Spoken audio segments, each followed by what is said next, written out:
Welcome to the Motherhood Alliance podcast, the podcast dedicated to empowering moms and families on their health and wellness journey.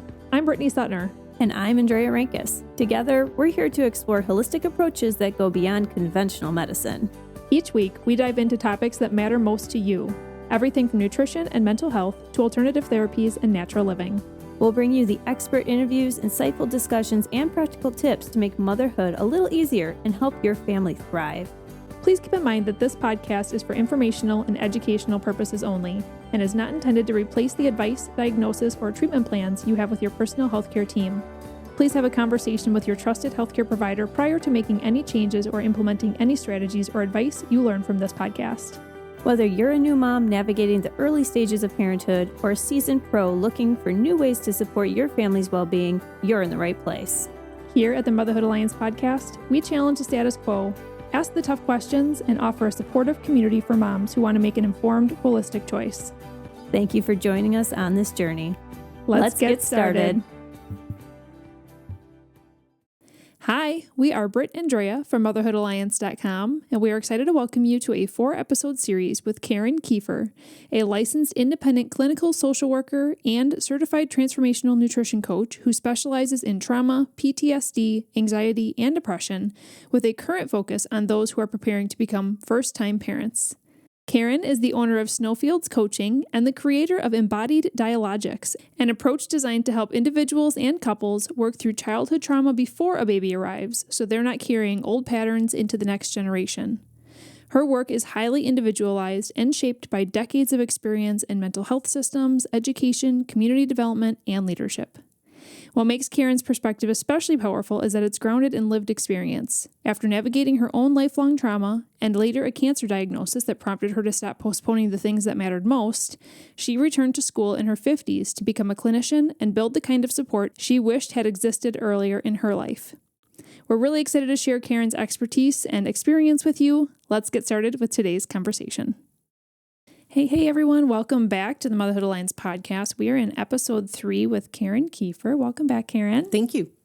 We are going to be touching on, in this episode, about some things that we've been referencing in our first 2 episodes. So if you have not listened to those, I highly recommend you go back and listen to them. In episode 1, Karen really shared her story, and I think that's important to be able to understand why she has started a program to be able to help first-time parents to be, and why she's really gotten passionate about this topic. And then in our prior episode, we really talked about how parenting feels harder now than ever before. In this episode, we are going to be diving a little bit more into her actual program that she has created. It's called Embodied Dialogics. So Karen, why don't you just start out this episode with kind of defining what Embodied Dialogics is, and then why is it important to be working with parents before they even have kids? Embodied Dialogics is an approach that I put together from intensively studying the last 30 years of trauma research, all kinds of mental health and healing, all that stuff. I did a deep dive for years into that. My specialty really is taking all of this giant body of knowledge and streamline it and making it useful in a practical way for people, because you can read Bessel van der Kolk's The Body Keeps a Score book all you want about trauma, and still you don't know what to do with that information. So there's so much information, and I think out in the world, this therapy speak has become part of our language now about diagnosing ourselves and other people. And there's currently this really big trend that I've become aware of in the last year of people becoming estranged from their family and choosing that to protect themselves emotionally. And they're using clinical language to talk about their family relationships, which, it can be helpful, but it is a very kind of one-dimensional view of things. So I took all those things and put together, and I didn't put it together consciously. I developed it as a way of working in my therapeutic practice of how do I incorporate all these things. And there's so many of them with little pieces. And so I learned which ones really helped people immediately. Where were these aha moments where I saw that people were able to make a big jump. That being said, I do have a way that seems to be helpful to people in working through there's a certain very general sequence that I start with. The first one is helping people understand general human dynamics that we all have in common. It's human psychology, our nervous system, all these systems that we have. And we share so much of this, 99% of it, with other animals. And we're learning more and more about the emotional and psychological lives of other species to know how little the difference is in a lot of ways. So first we learn those principles and how to learn about yourself, because that's different. Nobody can say, here's this book about you. Why don't you read it and learn about yourself? It's not like that, right? You are the book. So how do you learn yourself? Because we have so many biases and beliefs about ourselves. Can we be objective? Is that required? Anyway, so that's the first phase, learning about how your system has been shaped and what you are reactive to, or what are your difficulties. They're different for every person because every experience you have from before birth is shaping what your nervous system responds to. Nobody's life experience is the same as anyone else. And that's why generic advice for people isn't helpful. I mean, it can be a little helpful, but it's only helpful in as much as they make it their own in a deep way. So that first phase is for what's going on in your system. And then the principles, then there's a learning of how do we respond to those things? What are the skills you need to interact with that information that you're getting from yourself? What does the present tell you about the past? Because it's another word that's used everywhere, trauma. She had this traumatic thing happen to her, and you don't know if that event was traumatic to the person. The event is not the trauma. The event is how it shifts what your nervous system believes about the world. So you and I could be in the same car crash, and our systems could interpret this very differently. One of us could have PTSD and the other might not. We could be in the same war.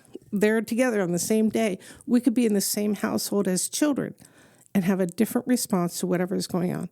One person might be okay.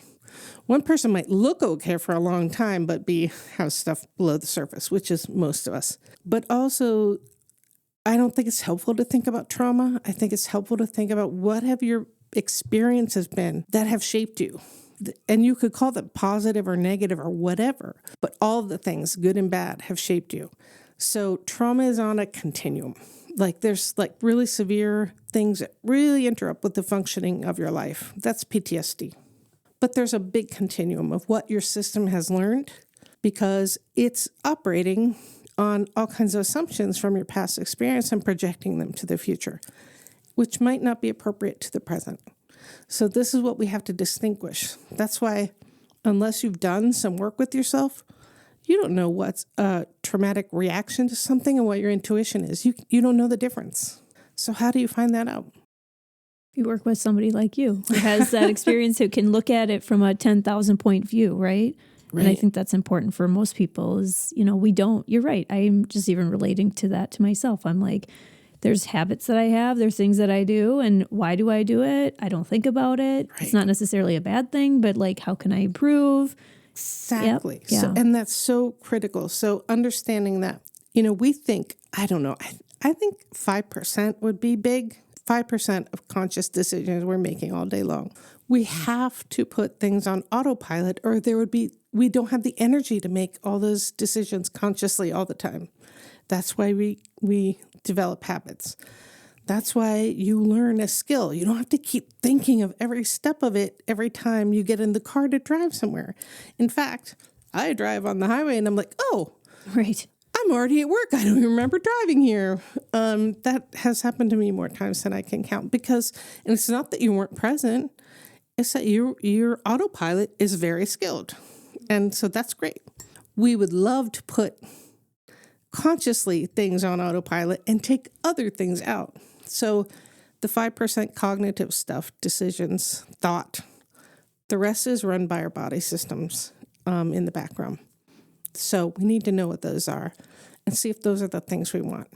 Because that system, just as it learned from the past to where we are now, it can learn something different. So through your 90-day Embodied Dialogics program that you're kind of breaking down here for us, I can see how somebody listening to this, if they're like, oh yes, I had some trauma in my life and I want to make sure I don't bring that into parenthood, or I want to make sure I'm parenting different than my parents had.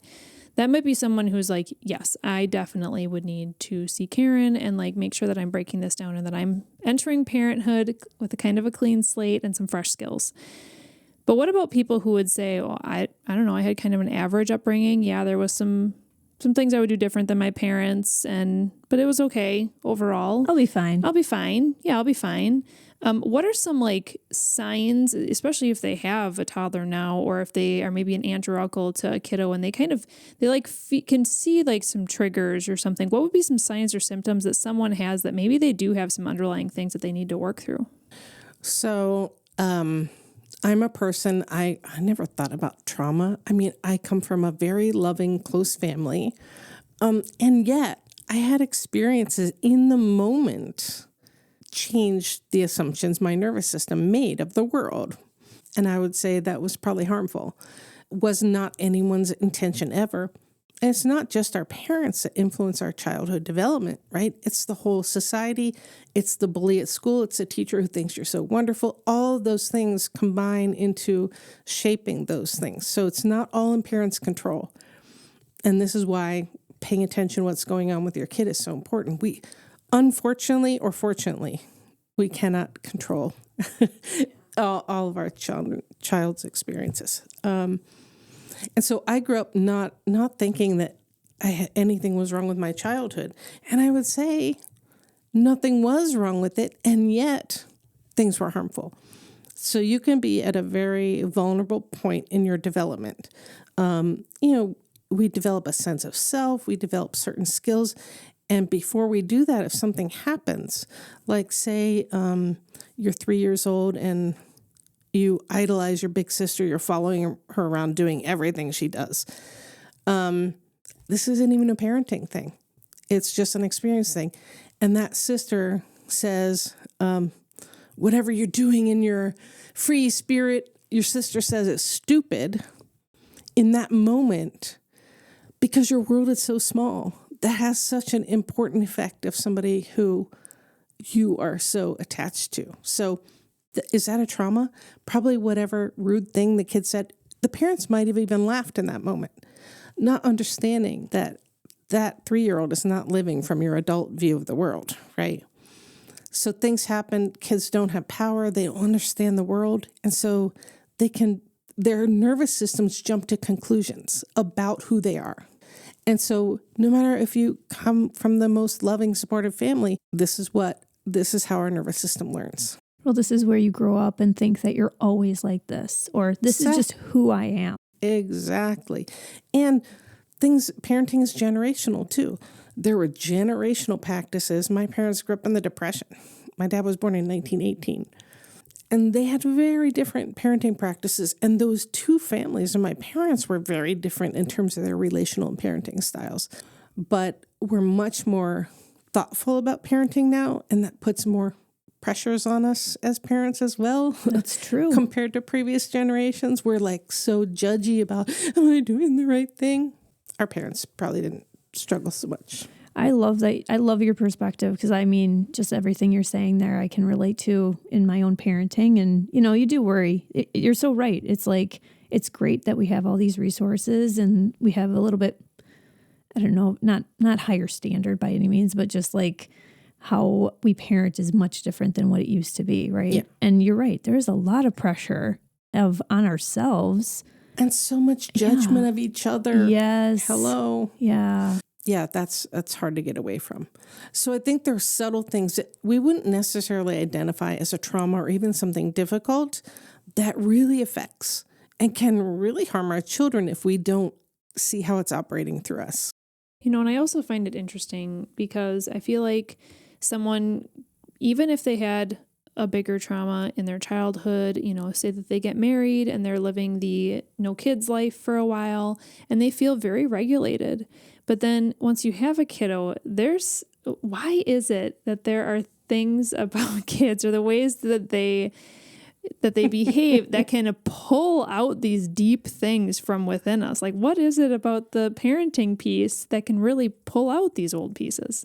So in our development, our systems operate, like I said, our systems learn through modeling how to do things. So however we were parented is our pattern inside.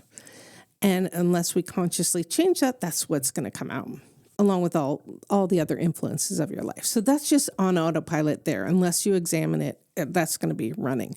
And that is a body process. It's not a thought process. That's just in your system. So you have to think to consciously change that. And the other reason is nothing else matters as much in your life if you are a really conscious parent as that child. It mobilizes all of the instincts that we have. And I think it's there is where if we have instincts as human beings, this is where they show up in modern life, is that desire to protect, nurture, care for, love, help your child survive and cope in the world. It's so important to you. And I remember nobody could make me as angry as my daughter. Like when she was a kid, if she was rude to somebody, I went insane because I don't want her to be that kind of person. I want her to have a better life, be able to have relationships. It reflects on me. I was going to say it right? reflects on the parent, I think, more sometimes that we get angry. Yeah. Yeah. Mm-hmm. And that's our stuff. Right? Yes, for sure. And that's something we can definitely deal with. But it matters so much. And it's so hardwired in us to care.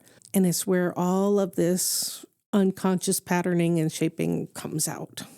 Yeah, I can definitely see the value in having someone to talk through your childhood and your past pieces, especially as a parent myself now, because Dre and I keep looking at each other like, oh yeah, we feel I feel this, some of this totally stuff. What you're saying. And I love that you are helping parents, especially that have not gone through any kind of ropes yet, just be more aware of this. Because they're not necessarily gonna use those skills right away, although they might if they have a very cry baby and they have to, deal with things. But it's so important to be aware and just be digging into this. But I think these are skills that you use all the time because they help you understand why you do what you are doing and gives you the principles. Like, I can't tell you how you should do things. I can't tell you in this moment what should be done. Only you will know that. So learning your own system and the principles, that gives you the tools to decide what's the right thing to do in this situation. Do I need to let my child struggle a little, or is this the time that they need some comforting and nurturing? Like, nobody else can make that decision for you. And depending on what's going on with your stuff, your child's stuff, and that relational thing in the moment, nobody can tell you that, but you need to decide that for yourself based on something. And the more you work with this, the more that some things become obvious. It's like learning anything else. You don't need to think about it anymore. It becomes part of what you do or how you are over time. So bless neuroplasticity for that. Yeah, no kidding. Well, and I also think about these skills that you're talking about learning before you even become a parent. The relationship with your spouse changes after you become a parent too. And so a lot of what you're learning here not only could apply to the child, but also the spouse. Because what's a really common thing to happen once that baby comes, that partner relationship can collapse, right? Because you're not getting from each other what you used to get before this person came between you. And sometimes it can really be a stress on the relationship if you aren't aware of yourself and each other. And especially if this is unexpected, you didn't plan for this, you didn't really think about this and discuss it, for a long time and how you're going to deal with this situation. Something like 50% of births were unplanned, that kind of thing. So people aren't always in a really mindset of preparation. But it is really important. That's why I love when partners do this together to learn their stuff and each other's stuff. It helps them. It helps their relationship be more supportive, help each other grow together, and parent better together. Well, and they have a conversation with you. They have conversations with each other. They can, have the realistic expectations. And you can only prepare people so much for having a newborn too. Exactly. Honestly, that's really right. Can only do so much. But just knowing how to support each other and to help is going to take them so much further. So, yeah. And when you're parenting with a partner, you both come from different worlds. Your systems have totally different assumptions about what should happen. And then you could get in a power struggle about which one is better, or you could think about what do we need and what does our child need specifically in this moment, and what's best, not based on having to, protect defend your own way of doing things, I think that this is great. I mean, I'm curious to learn more about your 90-day program as well, because I think that this could be super beneficial for anyone considering having a baby. And, and I'm guessing you would work with people who are trying to conceive, like they're even just looking toward that season of life. Absolutely. Right? The more time you give yourself, the better. Yeah, for sure. Okay.